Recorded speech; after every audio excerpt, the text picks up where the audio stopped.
Welcome to our State of the City 2020. And again, thank you for your patience this morning, and thank you for getting to know a few other people. I'm Paul Fry, President of Chamber, and I'd like to introduce a few folks here, and then we have a few announcements. First of all, we have our county commissioners here. We have President Jeff Klein. Morning, President Jeff. Give him a round of applause. We have Vice President Commissioners Terry Baker. Good morning. And we have Commissioners Randy Wagner and Court Minor-Schmidt. Good morning, gentlemen. Thank you for coming. And we'd like to say good morning to the Mayor and the City Council. We'll hear more from them later this morning. Mayor Bob Ruchi. Good morning, Mayor. And we have our council members, Kristen Alshire, Austin Heffernan, Emily Keller, Shelley McIntyre, and Lou Metzner. Good morning. And we just celebrated last Wednesday here our business awards. We have a number of our winners here. We have Business Person of the Year, Aaron Petronet. Good morning. We have a Young Professional of the Year, Heather Gesford. Good morning. And our Nonprofit of the Year, Girls Inc., Maureen Grove. Good morning. I've asked them all, where's the hardware? You're supposed to carry it around with you or pass it around to your folks you work with. So congratulations. Also like to thank Innovative Inc. They're our venue sponsor for these events here. We have Emmy, Stephanie, Kayla, Chris, and Ridge. Good morning and thank you for sponsoring this room. How many of you, is this your first time after the renovation? Raise your hand if it's your first time in. I would encourage you, as they'll allow you, to look around. It's beautiful renovation, nicely done on all 4 floors. And Taylor Davis, Morgan Keller, where are you, Taylor? Morgan Keller is a general contractor. Thank you. Good job. Good work. If you see any punch list items, just let Taylor know and he'll take care of them. It's really a great job, so thank you. I'd like to introduce to some of you, you may not know all of our staff members, Donna Mitchell is here somewhere. Donna, good morning. And then Tim Lupersbeck is normally holding a camera. Good morning, Tim. He's holding his breakfast. And new to us, in her second week, Tiffany Dozier. Good morning, Tiffany. And Kai Johnson, our membership person. He'll join us later this morning, so let's welcome Kai in his absence. We have a number of events I'd like to call your attention to. This afternoon, or this morning, 11:30, at Applause Caterers, we're going to be hearing from Julie Reddick and Nita Canwell of Lurch, Early & Brewer, an attorney firm, as you can imagine. They're discussing practical measures that employers can proactively address for critical HR issues, and we're calling it Sex, Drugs, and Employment Law. So if you have an interest in that, that's today, 11:30, Applause Caterers. Women Empowered, that's Thursday, March 12th, 7:30 to 9 at the Barn at the View. Melissa Wilder will meet with a number of other women here in the community to get engaged, get enlightened, and get empowered. Glenn Shepard is going to be with us again. This is his 3rd time with us here in the community. How to supervise people and lead a team. We're limited to about 125 people. We're pushing 100 right now. It's Friday, March 13th, 8 a.m. to noon, Applause Caterers.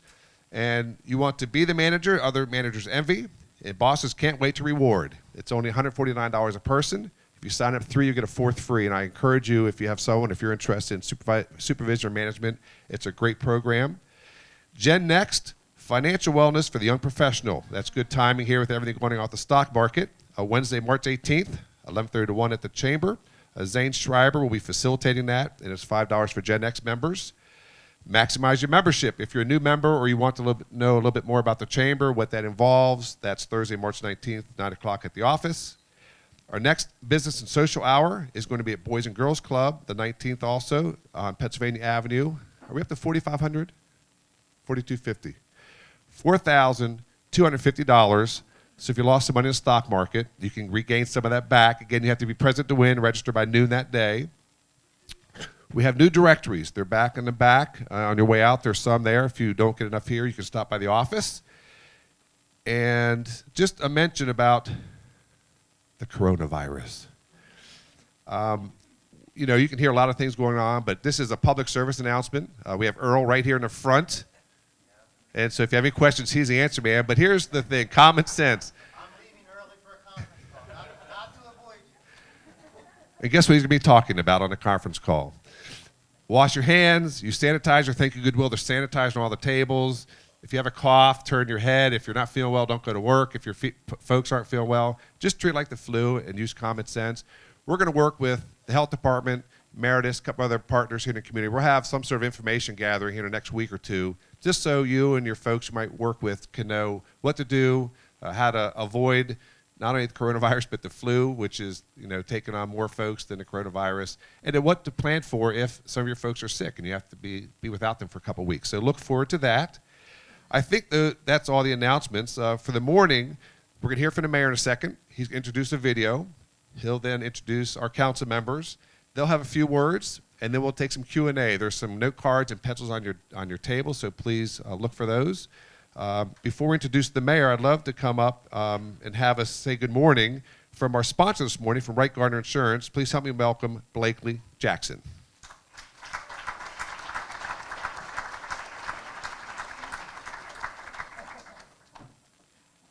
We didn't get your walk-on music, Blakely, next time, okay? Hi, everyone. Welcome to the 2020 State of the City.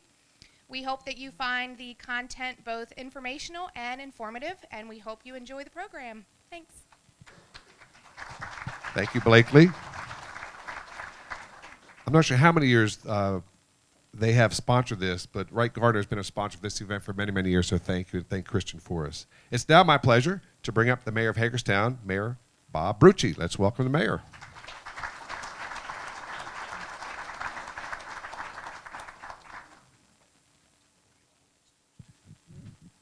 He said, hold this close to me. Okay.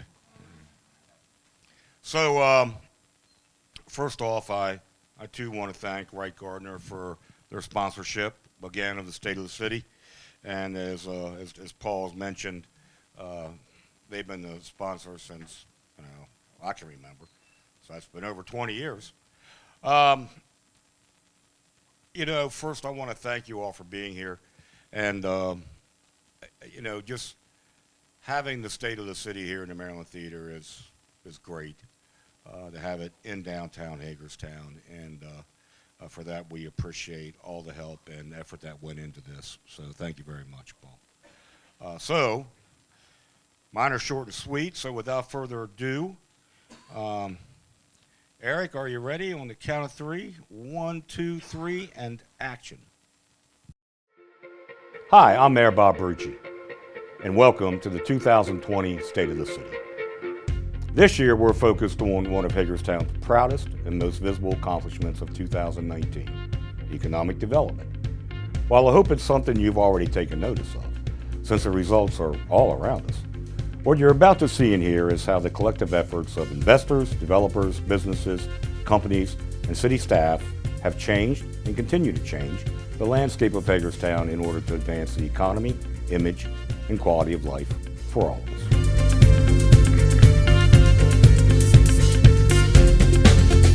What the expansion has done is given us an additional 31,000 square feet over 5 levels, connected on 4 levels to the historic theater. We've always been looking for a building to own for ourselves, and we happened to find out that the fire station was going to come up for sale through the city's competitive negotiated sale.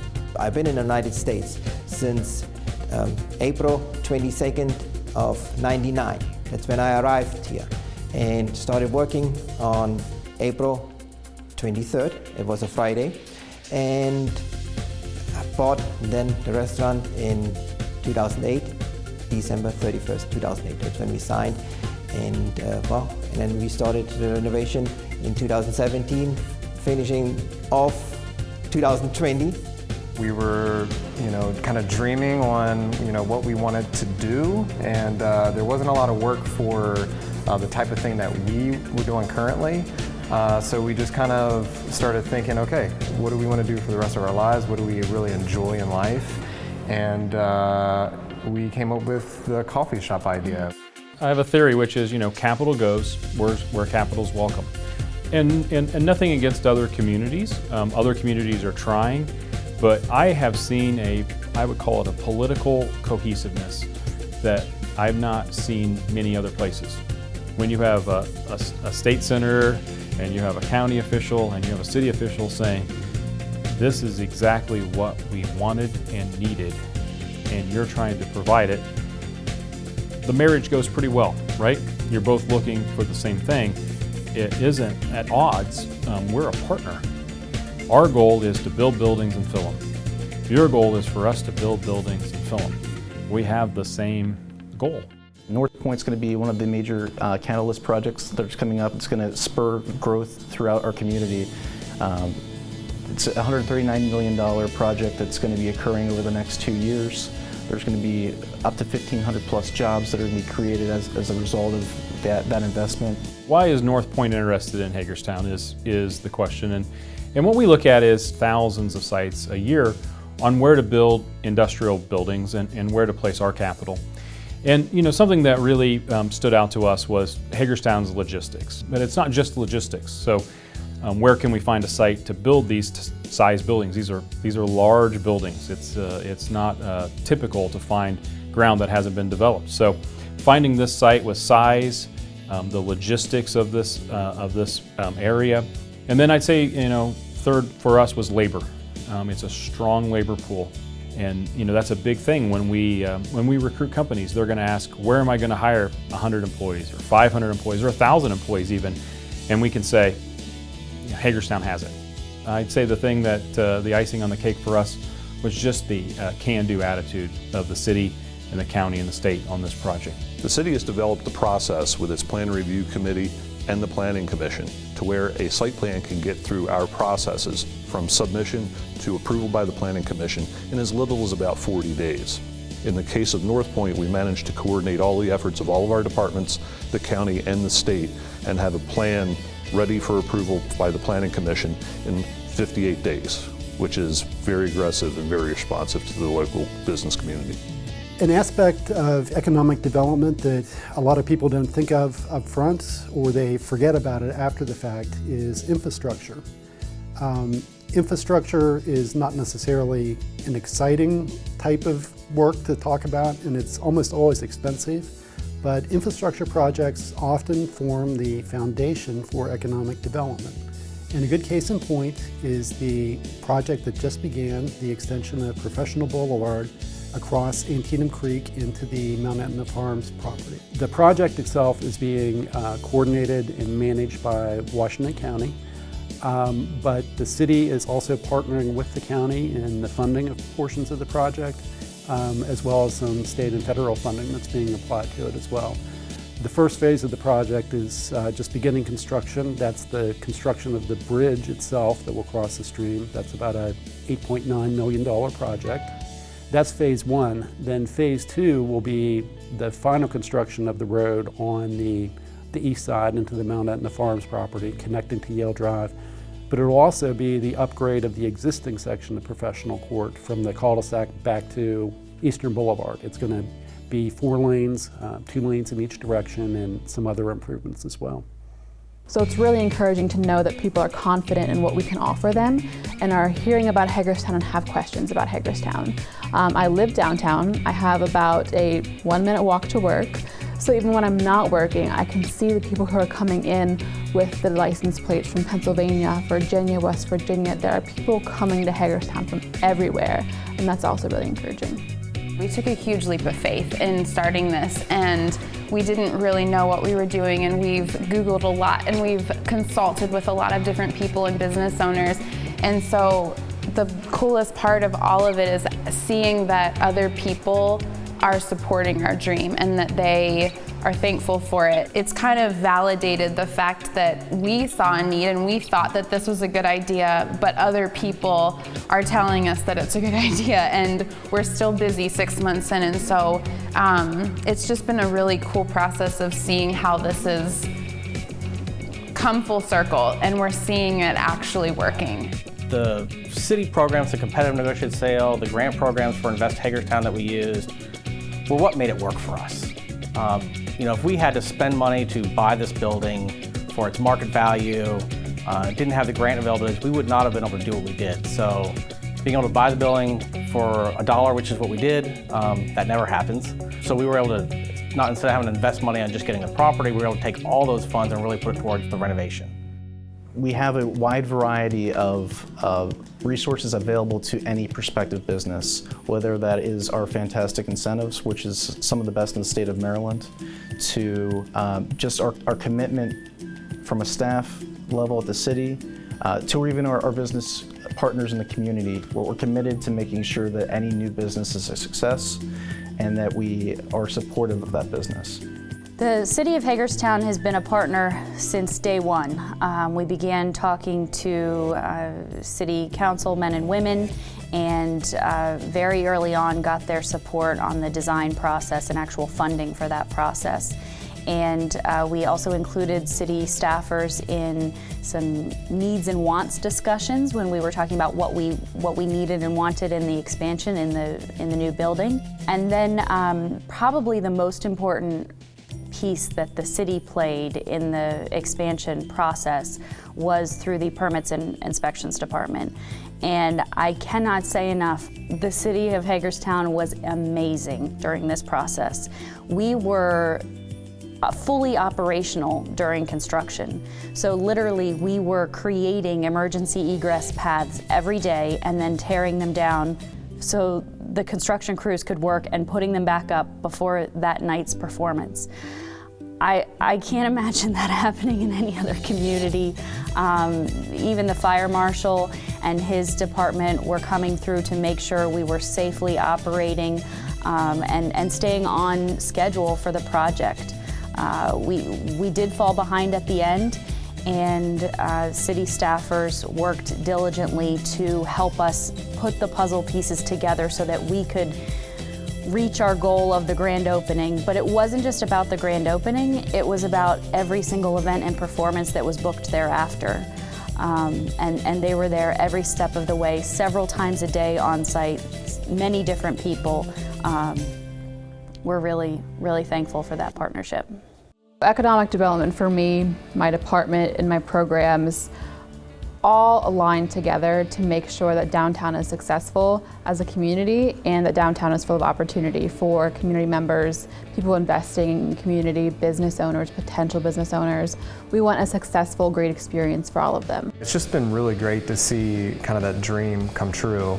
And just being here in the time that we have, a year of kind of build out and 6 months of being open, we've kind of seen this great vibe happening downtown. A few other businesses have opened since then. There's talks of other businesses coming in the very near future. And just seeing, what I love about downtown is there's this youth thing happening now with, the school with USMH right down the street, Barbara Ingram and the expansion happening there, the Maryland Theater just opening. So there's just a lot of great things happening, and it's been kind of cool. We've been getting customers from other cities coming in, like from Frederick, because we always get the thing like Hagerstown should be more like Frederick.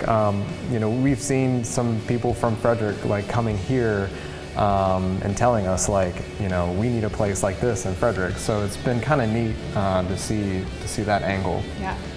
And that's why I think it was the right thing to stay in downtown.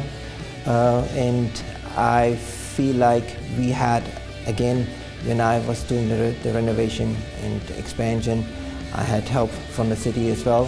And there was programs available for development in downtown, what I took advantage of. And that is a reason why we are here, and that's also a reason why we could do all this project. We now doubled our seating, the inside seating. We are close to 200 seats inside, and have basically 3 extra dining rooms on the second level attached to it. Everything is up to date and is basically ready for the next 30 years. Creating relationships is a huge part of the economic development team's job in the city, and that goes from working with a entrepreneur that's coming in off the street to a small business that's established to a corporate executive or site developer that's looking to do business in Hagerstown. And a lot of that relationship building goes back to working with our internal teams as well. So economic and development, they helped us, find out the type of grant money that we could obtain, loan opportunities. They actually helped us find this location at 2 South Potomac Street.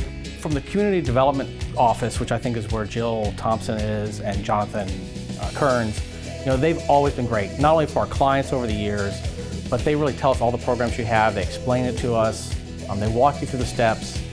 They've been great to work with. Because of the PEP program and the other things that we took advantage of, we were able to streamline our permitting, and not having to pay permit fees for these projects. Again, those are all sort of things to help make it smoother. It's probably easiest for our clients to visit us at hagerstownmd.org/DCED, which is where we have all of our business incentives. We even have a block that says do business. And when you click on that, it'll tell you all of the incentives there are: retail and restaurant grants, citywide, Invest Hagerstown. And I think it's easier for them to know going in, okay, I want to redo the brick facade outside my building. The facade grant would work perfect for me. If they have questions additionally, they can reach out to us. But we also serve a large amount of customers who say, hey, I just got a building downtown in Hagerstown, or I'm interested. What can I apply for? What can help me out? So when we ask for square footage details, things like that, where they're located, if they're in the enterprise zones, and then we can help them out from there. Our city is progressing, and our city is in this great time of turning itself around, and so it's been really amazing to see how just everybody is coming together, and we have great relationships with the city officials and business people in the police department, and so it's really amazing to see how we are. Hagerstown is a big little town. Like it is. People come in all the time, and you know people, and everyone knows somebody sitting in the shop, and so it's just been really cool to see how it's all come together and everybody has the same goal in mind. The dream of the theater's expansion had been 40 years in the making, but timing is everything and the stars aligned, and I think one of the most attractive pieces to what has now become known as the Urban Improvement Project, the UIP, is that it was a public-private partnership, both in funding and in actually what the project entailed. So you have the public school system, you have the USMH, secondary education, and then you have the theater that's a nonprofit. Leveraging the transformation of our downtown is critical for my success in my role. When new developers come into the area or site selectors come and visit Hagerstown, they're looking to see what the community is doing as far as investments and looking for that continued growth. Just to see that we have an architect downtown. We have a coffee shop that you can't keep the door closed on because people are constantly swinging it open and closed. I think opportunities like that are still coming in, and it's just phenomenal to see that. Everything that we've been told and promised has come true here. These are people that live by their word, and as you work through an agreement to invest this amount of money in a community, you want to know that the person on the other side of the table is honest, fair, and is somewhat putting themselves in your shoes on, is this a place for me to invest?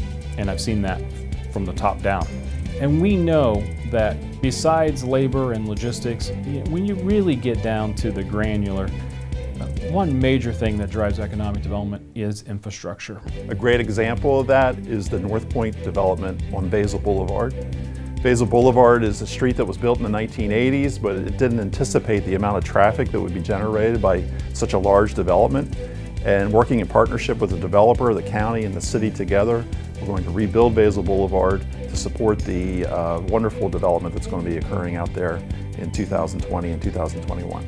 I've used the word partnership a lot today, but we really sort of bake this pie with all these ingredients, and none of us could have done it by ourselves, but collectively we did it together. And I'm proud of that. And like I said, when the road's done and the buildings are up, and the user says, this looks great, this is how a business park should look, this is the entrance, the corporate image that I want as my entrance, I think we're all going to be really pleased with the money we spent on this infrastructure. We also have a large employer, Conagra Foods is going to be expanding their lines, and they're going to be hiring over 100 employees in the coming year. So we're very excited about those opportunities that exist. There is not a day goes by that my phone does not ring due to a prospective business owner, someone who is already downtown and leased and wants to know when they can host their grand opening. It's the idea that people can't get enough of Hagerstown. This is one of the best communities that I've ever encountered across the entire U.S. in terms of their openness, their can-do attitude, and just the really ability to roll up their sleeves and solve problems and overcome obstacles to get this project off the ground. As you've seen and heard, economic development only happens as a result of an incredible team effort that starts with the investor. Then every department and division within the city, from community and economic development and planning and code, to engineering, public works and utilities, to fire and police, all play critical roles in paving the road to success. While 2019 was a banner year for economic development in Hagerstown, I can assure you 2020 is shaping up to raise that bar even higher. With the momentum rolling and our potential being realized, there's no end to what we can do together to continue to grow this city, our city, into the thriving vision we all share and know it can be.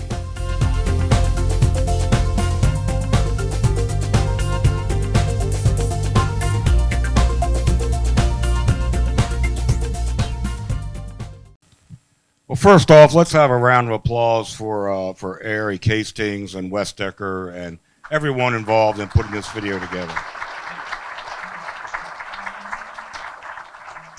And as you can see from the video, our focus is on being business friendly. Being business friendly is crucial in today's robust economy. Every community is romancing companies that are looking to relocate, expand, create new points of delivery, or take advantage of the deregulations for manufacturing that have aided in creating this unprecedented economic growth. And no doubt you've heard me say these words before, because if you were here last year, that was the message of the state of the city. And as you can see, we've done exactly what we said we would do. We have our challenges, there's no doubt, but I see much more good happening in our community here than I see bad. And I want to touch on a few things. From Brent Miles of North Point to Lindsay and Chris Reese over at Cannon Coffee, to Mo and Ash Azadi down at the Hamilton Hotel, where in very short order you're going to have over 100 students calling it home and going to USMH, working closely with our county and state partners is very important. But I'm glad we have so many county commissioners in here today because we hear it all the time. The city and the county have to work better together, right? Who's heard that? Who in this room has said that, right? I tell you, from this project that we're in right now, the Maryland Theater, to the bridge over Antietam at Professional Court, to the $139 million investment in North Point and the road improvements on Vasel Boulevard, to just recently the BMX bike track. We work very well together. Yeah, we have our differences. Everybody does. I mean, they're like the parents that we've got to put up with every once in a while. But one thing's for sure. I want to thank the county commissioners present and those in the past who have worked very closely with the city of Hagerstown, because without their help, we wouldn't be able to create the Hagerstown and Washington County that we all want to live, work, and play in.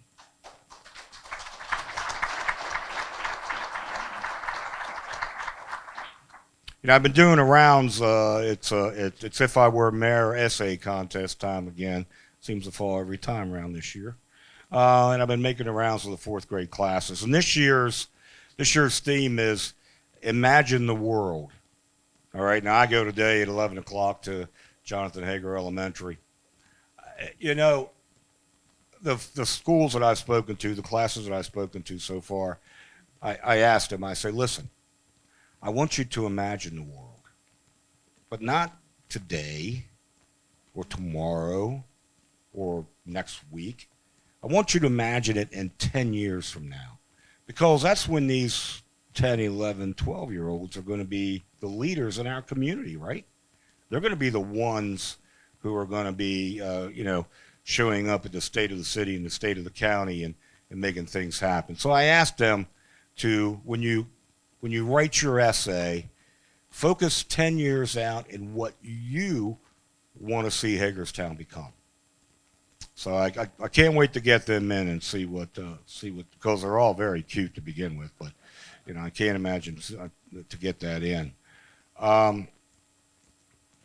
Real quickly, I'm not going to beleaguer this, and I'm not going to stand up here forever. You know, we've had some problems recently. Probably some of you may have saw something in the paper. I don't know. We've had some issues, but you know, we also, thanks to our great police department and leadership there, they created a violent crimes task force, and Chief Kuiper is going to speak more to this at our 4 o'clock meeting, and I'm going to steal a little bit of his thunder now. Chief, I hope you don't mind. Over the last 30-day period, the Violent Crimes Task Force has made 120 traffic stops. They've taken 7 illegal guns off the street. They've made 46 arrests, and 22 of them were for felonies. That's pretty impressive in a 30-day period, especially when you're talking about guys who aren't working full-time. I mean, this is a part-time volunteer kind of thing, and they put it together, and they've done a great job. You know, the real challenge is, how do we continue that, right? How do we continue to fund that? I'm pretty confident in the leadership at HPD and our city administrator and the police union that they will come to an agreement that benefits all of us. And we can continue to focus on the violent crime that happens in our area, and hopefully bring that to a halt. So without further ado, I'm going to call up our city council members. So please join me up at the table, and we'll take your, they're going to say a brief hello. Kristen, a brief hello, and then we'll take questions. Thanks.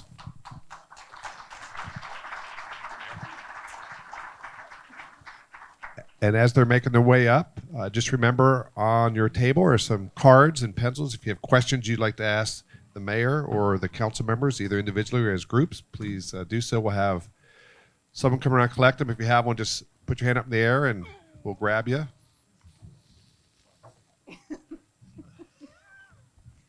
Someone inspect this. I didn't drink it yet. See what this going to be. Thank you. So we'll start to my left in alphabet order. Kristen, good morning. And then we'll work our way down to the left. Just good morning. And a few comments. I don't have any comments. Really? I said just keep it short. You didn't have to like nothing. Hi, I'm Austin Heffernan. Thanks for coming today, and it's great to see so many faces out here. Looking forward to your questions. And I'll ask if you guys, ladies and gentlemen, will use the microphones, hold them close to you, a little bit like Mick Jagger. We can hear you a little bit better, so thank you. Yeah. So, good morning, Emily Keller. Honored to be here this morning. This is our last State of the City as an administration. That's pretty exciting. And council member at Keller, just a little bit close to the microphone because yeah. Okay. You've performed, right? Haven't you? Don't you sing and do some I other do stuff? kind of want to sing. I'm not going to lie. All right, let's hear your high school fight song. So we actually made a list of accomplishments that I think are really important to the city, because the video about economic development was great, but we've accomplished a lot of other really good things. But I think we'll wait till we take your questions and be able to go over a lot of that. And if not, we'll go over it at the end. I can sing too. We thought about doing a duet, but welcome everyone. Good morning. Thank you for getting up very, very early. I know a lot of you are probably at least watching TV and drinking your coffee at this time. I think that video was awesome, and I don't know about you, but I can feel the excitement. I think that our city deserves this in economic development and deserves this buzz and deserves these people that are interested in our town and wanting to make us all a better place. I think that I think all of you feel it, and I appreciate all of your good work and all of the times that you're online and you're defending us and really helping us to become better. So welcome, and I look forward to your questions. Thank you. Good morning. Good morning. See, I can speak into it. Yeah. this may be the last State of the City for this administration. I'm sort of happy to say this is my 25th and last. So I want to thank everybody, faces I've seen for 25 years that come every year. I appreciate it. And the only other thing I would say is, due to the fine job of our police force, I have court this morning. So if you see me exit stage left a little early, that's the reason why. Thank you. Thank you. And let's give Councilmember Metzner a round of applause for his service, 25 years. Thank you.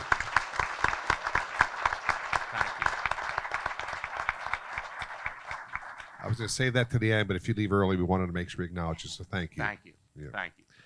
We have a couple questions here, and so one of these is probably more targeted than others, but this one is, how is the Bridge to Change program doing?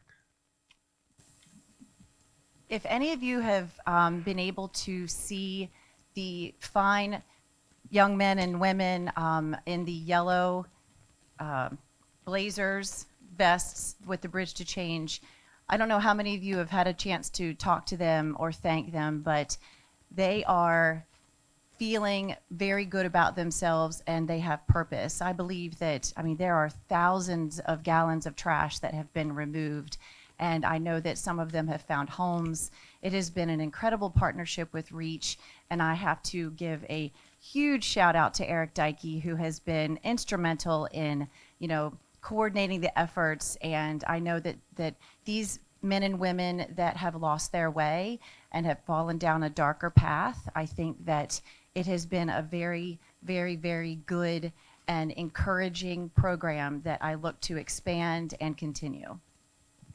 Thank you. I'm going to add something Please. real quick. Yes, please, Okay. Mayor.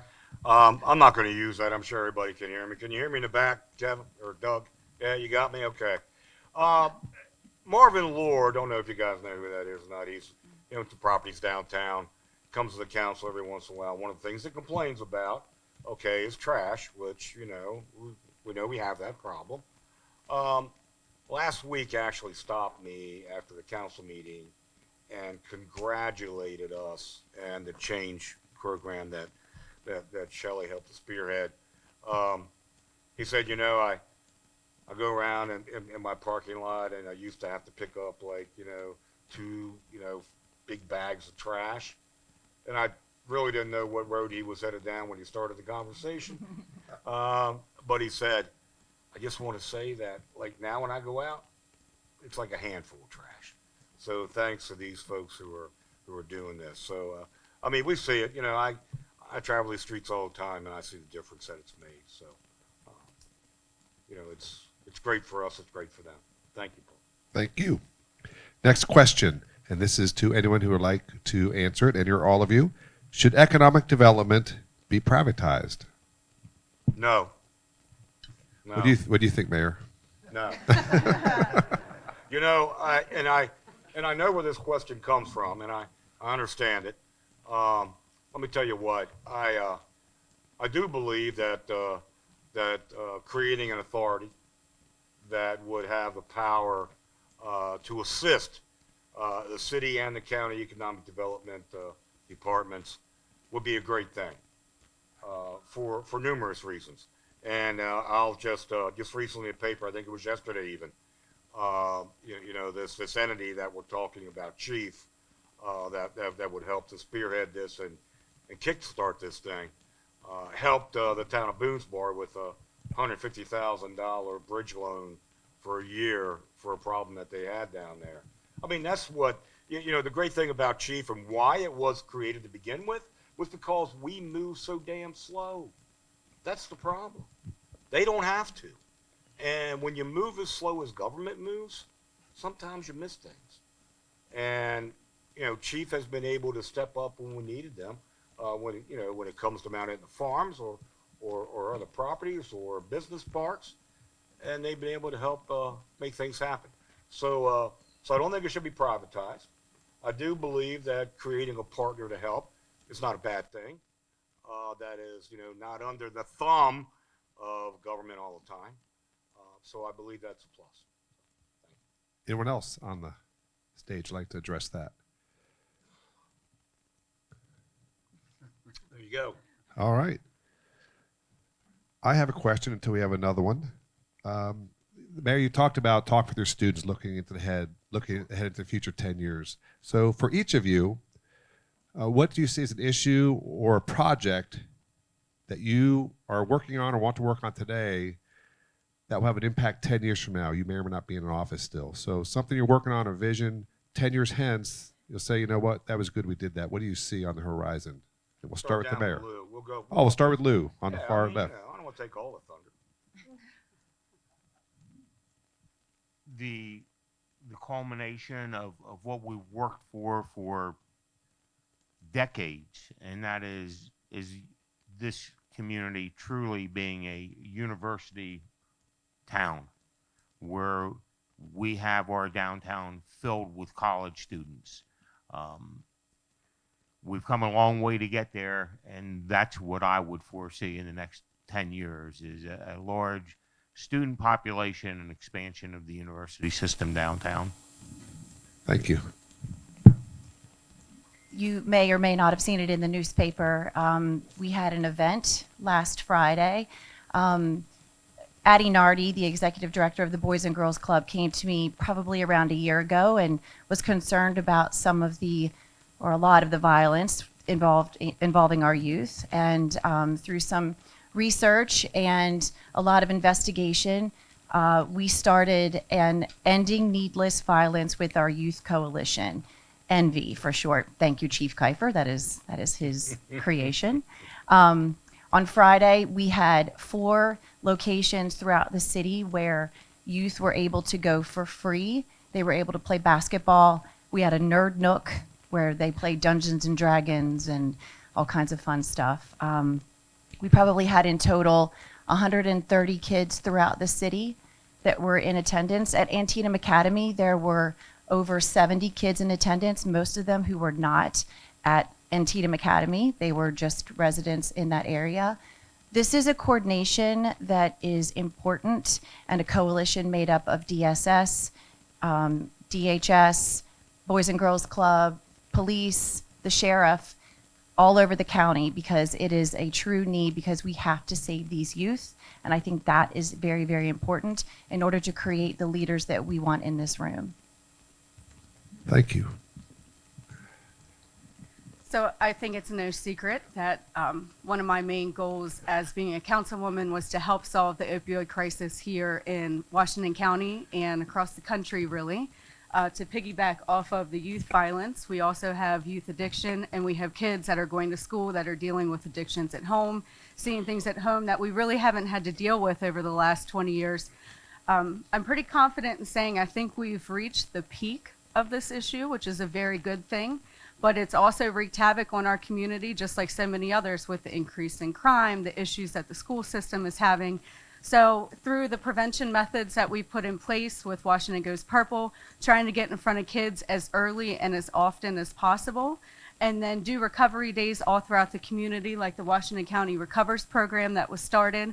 It's gotten about 30 people into treatment in just 2 days that we're trying to do at least once a quarter. I think with all of those community efforts that are happening, we're providing hope for people, we're providing treatment options for people, and most importantly, we're focusing on prevention. So 10 years from now, we don't have the same problem that we're facing now. And I truly am confident with all the community partners that we have that we're getting there. Thank you. I think, as I look out, everybody I've talked to, we are doing such wonderful things, as the video pointed out, downtown, trying to build things. We've got nonprofits that are doing tremendous work with the youth, with homeless, and the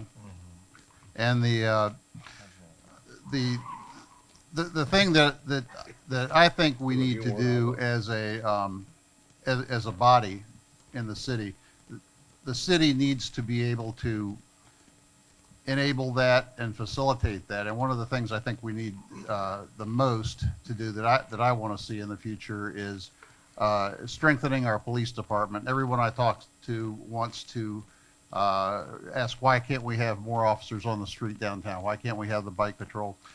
And that's going to do so much towards improving the perception of our city. We can do those things make it a better place for people to do development, to come in and want to invest their money in town.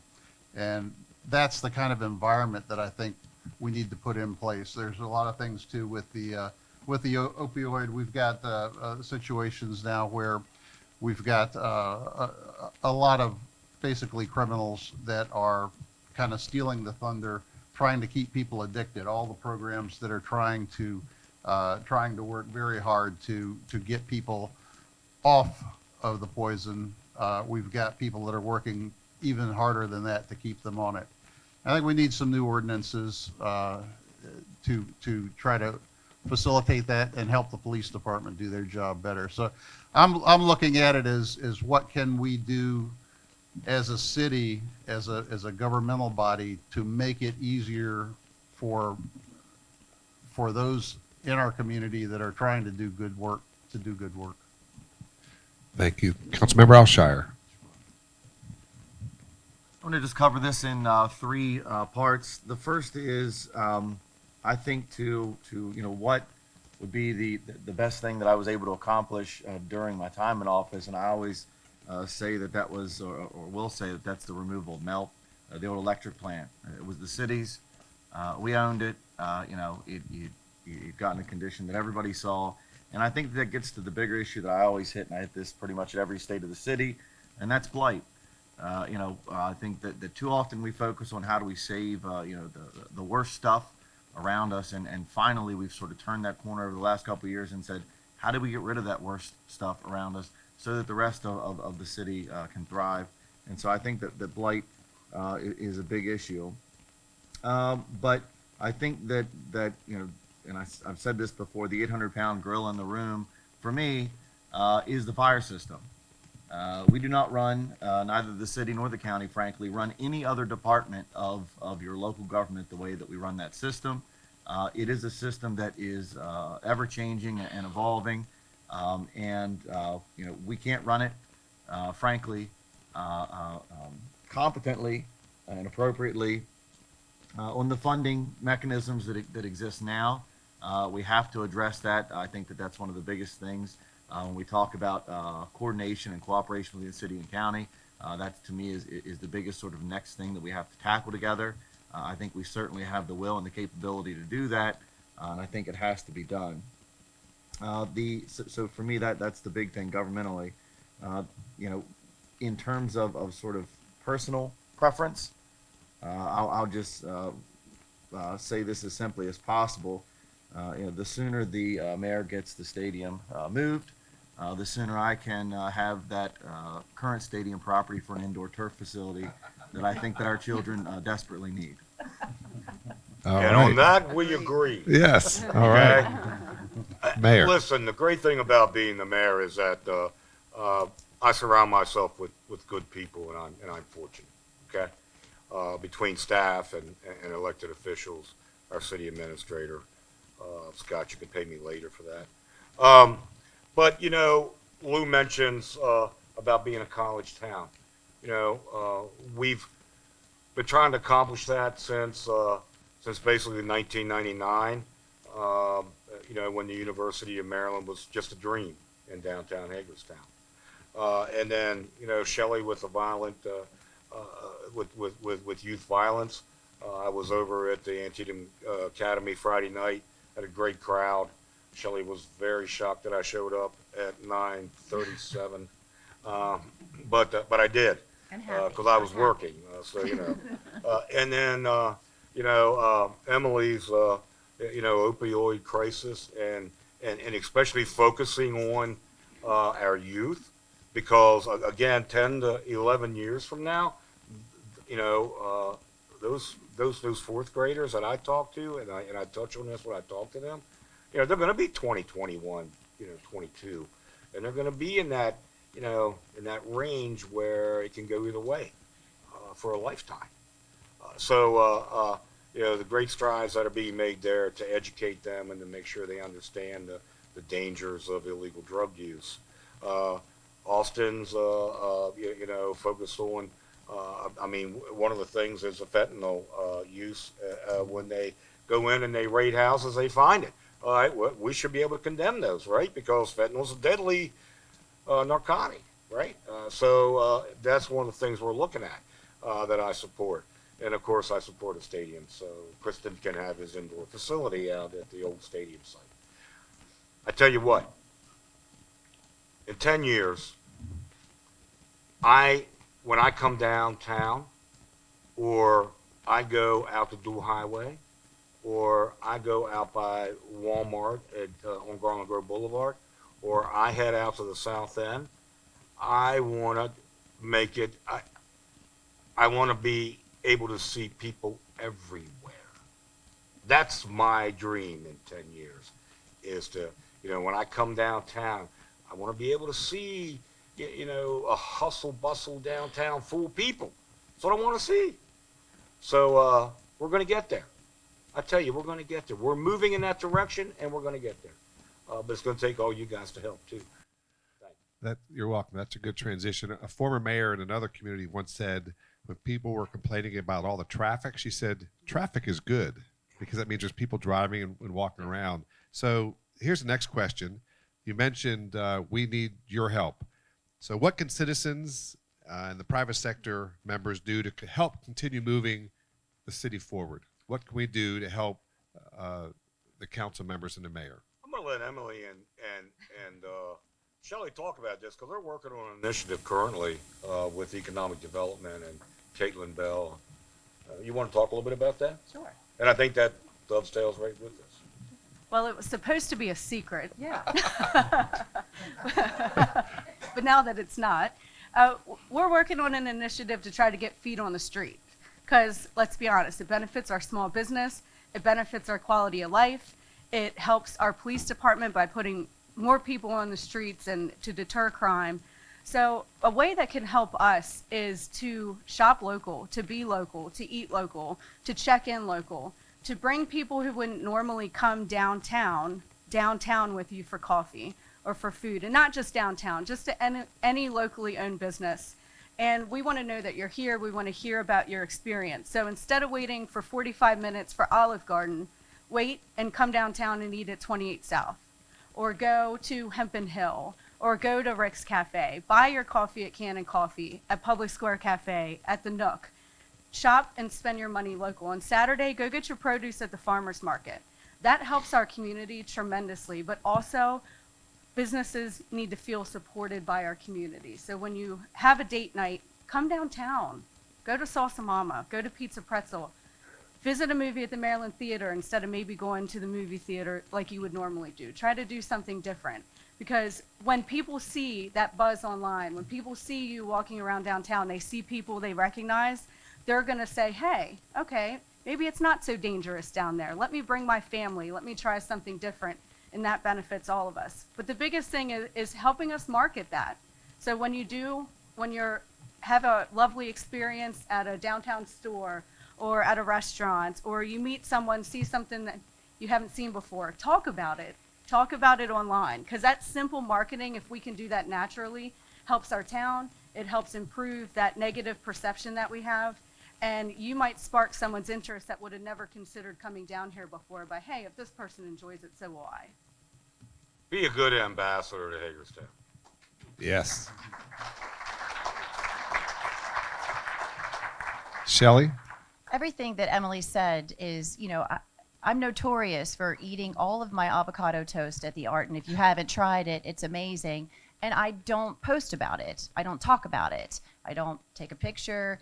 I've eaten it, and it was really good, but I just always come downtown, and I always eat downtown, and I always shop downtown. And so, but if we post and we talk about it with intention, and you'll see from our secret ambassador group that has now just been, so all of you that have been invited, now you kind of know, sorry. You'll see that there will be intentional posts that I encourage you to share and grasp onto the hashtags. And I know it sounds really simplistic and very basic, but I can guarantee that it's going to work, and we will be evaluating in small fragments of the rest of the year in order to see what worked and what didn't work, and move on into the next 90 days and see what worked and what didn't work. So, and also about the farmers market, which is kind of my baby. we are going to do a farmer's market makeover. If it is, I am so excited. We're going to do Ty Pennington style, and the vendors are all on board. We've got to get Eric Dykey to agree and be happy about it. Well, let's just get him to agree. You don't have to be happy. Let's just get him to agree. Happy. So it's very exciting. The farmer's market is due, and it is the original farmer's market. It's the original farmer's market. And I think that that's exciting, and we should be really proud of that. So if you go to the farmer's market, post about your $5 breakfast that you've just like eaten way too much of, and it's an incredible value. Get your produce there. Talk about it. That's what we could really use. Thank you. Austin or Kristen, anything you'd like to add about what we can do to help support what's going on in the city? Sure. I think there's two things where we could use some assistance. The first is everybody's aware for a number of years we've had what was the First Third program. It's had a number of different names since that conception. But one side of that First Third program that I think that we have struggled a little bit with is the housing side, and most notably the duplex or multi style housing portion of the program. And so I'd like to definitely see that expand and take better shape over time, and folks invest a little more into that. The portions of the First Third program, and you heard on the video, that have obviously worked well so far are the bigger projects and some of the other smaller commercial projects. But on the housing side, we need to continue to keep improving that. The second item is infrastructure directive. I say over and over, and I think I've said it a number of times here, that government's responsibility is to build the infrastructure and to provide the services, and business sort of follows along or aids us in moving in that direction. One of the worst things that we can do as a community and as elected officials, we see this from time to time, and thankfully that's changed a bit, is there are 8 or 9 different entities that have 8 or 9 different things that they convey to the elected body are the number one priority for this community. And so, the better we can hone in and prioritize what those number one things are among these various business organizations, the better able we are as government to respond and then invest the infrastructure into those things that we find agreeable through that prioritized fashion. I just think that that's very helpful, because you may have a discussion with us and they go, okay, that person's heard me, they're going to take that back to the elected body, but the reality is we have 7 other people over the course of a week that convey this is the number one thing you should be focused on, this project or that project, and we simply just don't have enough funding, number one, to sort of keep up with those individual preferences, and at the same time, we've got to coordinate with our other elected bodies to be able to deliver on what those priorities are. Yeah, it's a shame for government at the end of the year to have money left over in funds that can be expended by people. Just so you know, I'm not. I'm a budget hawk like Kristen. I like to watch every penny. I like to know where it's all going. But I also know that if we budget money to go do good and we don't spend that money, that means good's not being done. So focus on using those grants and creating great things. I think your question was what can everyone else do to help in the process, and there are some things that we need to do as an elected body here, and we need your support when we do them. They're going to be very unpopular if I get my way with a lot of people, but they're necessary. One of the things I've been working on is trying to find out within the confines of the state of Maryland, what can we do to produce new ordinances that can be used by our police department to help clean up some of the activity that's keeping people addicted and that's harming our youth and harming our citizens and keeping people enslaved to opiates. There's you know, when you stop and you look at the paper day after day, every day you see the police department has done a fine job. They've arrested somebody, they've gone into a house, they've recovered an unbelievable quantity of fentanyl or carfentanil that's being used to supplement the potency of heroin so that they can go back out and keep people addicted and addict new people and keep their business going. And there's a side to that that's very troubling. You know, we've got a lot of houses that are being used as drug houses. They're a cache for illegal weapons. They're a cache for fentanyl, for carfentanil, for heroin, other drugs that we want to keep off our street. And there's a hidden part to that, a hidden danger to that. You know, carfentanil is 10,000 times more potent than morphine. It's over 100 times more potent than fentanyl. And it looks like powdered cocaine. It looks like, you know, it's just a powdered substance. It's a tremendous danger to our law enforcement personnel, to our first responders, to lab technicians, to everybody that could potentially come in contact with it, that can disturb it and inhale it or get it exposed to it through a mucous membrane. So when we arrest these people in these houses, I keep wondering, why would a landlord rent to someone who you can see in any simple background report has a whole laundry list of prior felonies, a whole laundry list of prior weapons convictions, a whole laundry list of things that would just pop out immediately and tell you, oh, I don't want to rent to this guy. So if you look at some of the we've got good landlords and we've got bad landlords. And the bad landlords are renting to people without any background investigation, with any background check, without doing any due diligence whatsoever. The thing that bothers me is, you know, you see these arrests, and then a little while later, a similar arrest in the same property, and then a little while later, a similar arrest in the same property. We have to start working together to hold people accountable for what they do.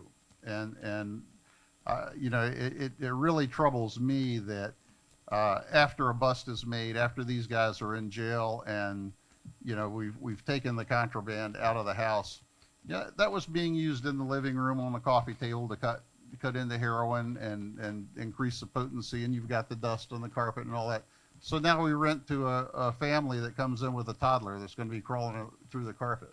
And, you know, it's just unconscionable that we can do that. So we've got to have some very serious ordinances, and we've got to figure out how to work around the legal system and the legal roadblocks that the state of Maryland has put in our way that keeps us from having a drug house ordinance like Martinsburg has, which is very simple and very effective and has been used very, very effectively over there. The state of Maryland says we can't do that. We have to figure some creative ways to do it.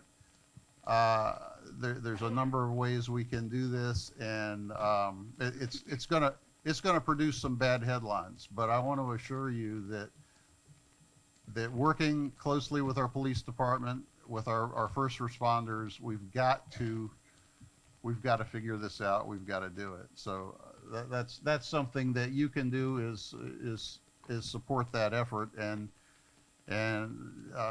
my phone number is on my website. If you have any questions specifically about it, please call, don't hesitate to call. But I think we all need to work on this together. Thank you. All right. Yes, Mayor, you have the last No, okay, word. go. Oh, okay. I was going to say that's a good. We're going to wrap up. So first of all, I'd like to thank the mayor for your service for over 15 years as mayor over your terms. Thank you. Let's give him a round of applause. And next, I'd like to thank our council members for your service. Thank you. Let's give them a round of applause.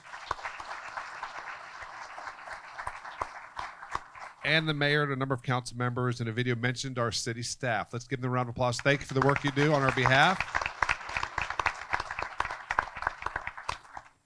If you didn't know, It's an election year. And so what I'd like you to encourage you to do is get to know the candidates. We'll help you do that as the process moves forward. We're apolitical, but get to know the candidates. Ask them what they stand for, ask them what their vision is, and be an educated voter. That's what we like you to do, be an educated voter. So just a friendly reminder, to reinforce Greg Miles in a video, he said one of the best communities he's seen anywhere in the U.S. That's strong praise, and I would agree. We have a world-class art museum. Who's been to the art museum in the last month? Raise your hand. Okay, so the rest of you, it's a world-class art museum. If you haven't been there ever or the last month, go there. We have a top 10 small city park in the United States. Go visit there. Spring is here. We have Maryland Theater, USMH, Barbara Ingham School for the Arts. So the future is bright, and we need your help to continue making it that way. Thank you for being here this morning. Be safe, and on your way out, if you like a directory from the chamber, help yourself. Be safe on your way out, and thank you.